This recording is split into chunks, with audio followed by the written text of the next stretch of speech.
കൈകൊട്ടിക്കളിയിൽ താരമായി രാമന്തളിയിലെ വാമിക ലക്ഷ്മി എന്ന കൊച്ചു കലാകാരി. പ്രതികൂല സാഹചര്യത്തിലും പതറാതെ മുതിർന്നവർക്കും പ്രചോദനമാണ് ഈ 5 വയസ്സുകാരി. കഴിഞ്ഞ ദിവസം രാമന്തളി താവരിയാട്ട് ഒരു കൈകൊട്ടിക്കളി അരങ്ങേറുകയുണ്ടായി. അതിലൊരു താരമുണ്ട് ഇവിടെ രാമന്തളിയിൽ. വാമികയാണത്.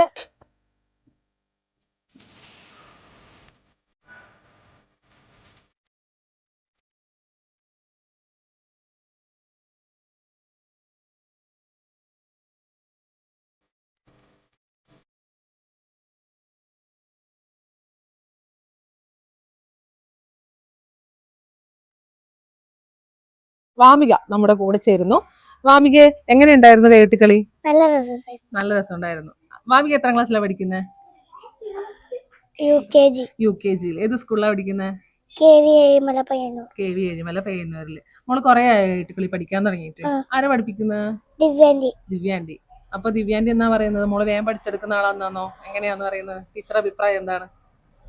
വേഗം പഠിച്ചെടുക്കും. അപ്പൊ ഈ വലിയ ചേച്ചിമാരല്ലേ മോളെ കളിക്കുന്നത്? മോള് മാത്രല്ല ഇത്ര ചെറിയ കുഞ്ഞില്ലോ. അപ്പൊ ഇവര് കളിക്കുന്ന പോലെ തന്നെ നമുക്ക് കളിക്കാൻ പറ്റുന്നുണ്ടോ? ഉണ്ട്.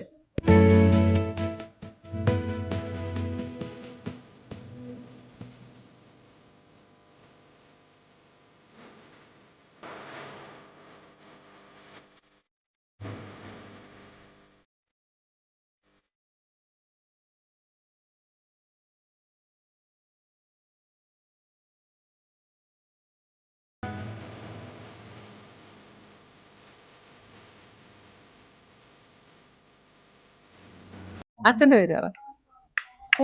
വിനേഷ്. അമ്മേന്റെ പേര് പ്രിയ. അപ്പൊ അമ്മയും അച്ഛനും നല്ല സപ്പോർട്ടാണോ മോൾ ഡാൻസ് കളിക്കുന്നതിന്? അപ്പൊ അന്ന് കളിക്കുമ്പോ എന്താ സംഭവിച്ചേ? താവരിയായിട്ട് കളിക്കുമ്പോ എന്താ സംഭവിച്ചേ? പാവാടൂരി പോയി. അപ്പൊ എന്ത് ചെയ്തു? ഒരു ചേച്ചിയുടെ അമ്മ ഒന്ന് കെട്ടിത്തന്നു അല്ലേ? അപ്പൊ കുട്ടിക്ക് അത് ഒരു ടെൻഷനും ഉണ്ടാവാണ്ട് വേഗം കളിച്ചു അല്ലേ? സ്റ്റോപ്പ് ചെയ്യോ കരയോ ഒന്നും ചെയ്യാണ്ട് അല്ലേ? അതെങ്ങനെയാ അന്നേരം പേടിയെന്ന് തോന്നിയിട്ടാ? ഇല്ല അല്ല, ഒരു മൈൻഡും ഉണ്ടായിട്ടാ. വാമികയുടെ കൂടെ ഉണ്ടായ ചേച്ചിമാരാണ് ഇപ്പൊ നമ്മുടെ കൂടെ ഉള്ളത്. ഒരു 14 കുട്ടികളായിരുന്നു കളിച്ചിരുന്നത്. അപ്പൊ അതിൽ 2 കുട്ടികൾ ഇപ്പൊ നമ്മുടെ കൂടെ ചേരുകയാണ്. എങ്ങനെയാണ് വാമിക അന്ന് കളിച്ച് തീർത്തത്? നല്ല വൃത്തിക്ക് കളിച്ചിട്ടുണ്ടായിരുന്നു. എല്ലാരും അഭിപ്രായം നല്ലതായിരുന്നു. അപ്പൊ ഏത് ഡാൻസ് ആണ് നിങ്ങൾ കളിച്ചത്? നമ്മൾ കൈകൊട്ടിക്കളി ഒരു 68 സ്റ്റേജ് നമ്മ കയറി. ഇവളും കുറെ കളിച്ചു. ഇവള് വന്ന് കഴിഞ്ഞിട്ട് ഇവളെ കളി കണ്ടിട്ട് നമ്മ അങ്ങോട്ട് കയറിയിനി. ആദ്യം വാമികയാണ് അതിന് ചേർന്നത്. അപ്പൊ വാമിക ഉള്ളതുകൊണ്ട് നിങ്ങൾക്ക് ഒരു ഇൻസ്പിറേഷനും കൂടി ആയി അല്ലേ?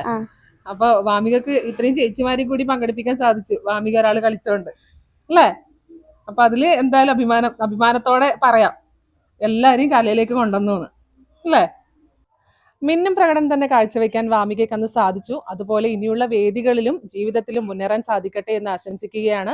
ക്യാമറമാൻ നികേഷ് താവത്തിനോടൊപ്പം സുധാ സുരേന്ദ്രൻ, നെറ്റ്വർക്ക് ന്യൂസ്.